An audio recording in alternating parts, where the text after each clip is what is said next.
Clear করে।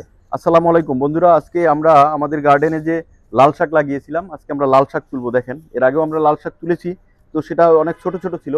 আজকে লাল লাল শাকগুলো অনেক লোভনীয়, মানে দেখলেই মনে হয় যে লাল শাক এমনই একটা উপকারী শাক।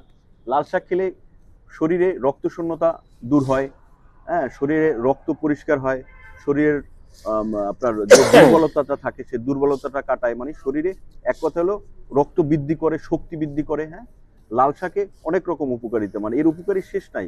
আপনার দৃষ্টিশক্তি ভালো হয়, হৃদরোগে যাদের সমস্যা আছে সেই হৃদরোগের সমস্যাগুলো দূর করে।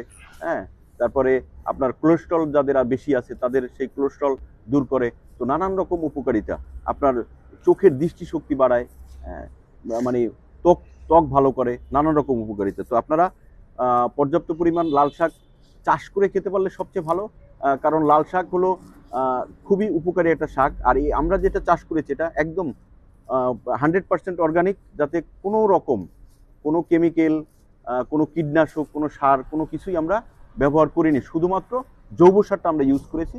তো যেটা জৈব সারটা ইউজ করলে সেটা মানবদেহের জন্য উপকার, কোনো ক্ষতি নেই, যার জন্যই আমরা জৈব সারটা ইউজ করে থাকি। তো ঠিক আছে বন্ধুরা, কাকু কেমন আছেন? আলহামদুলিল্লাহ। কিছু বলেন বাজান, কেমন লাগতেছে নিজের নিজের চাষ করা শাক তুলতেছেন? অনেক হ্যাঁ, দেখছে শাক খাইলে খুশি খুশি? আরে খুশি মানে দেখছে আজকে শাক আলহামদুলিল্লাহ, মানে কি যে একটা ফ্লেভার, খুব সুন্দর হয়েছে কাকা। ওহ, এর উপরে হাত তো ঠিক আছে বন্ধুরা, ভালো থাকবেন। দেখছেন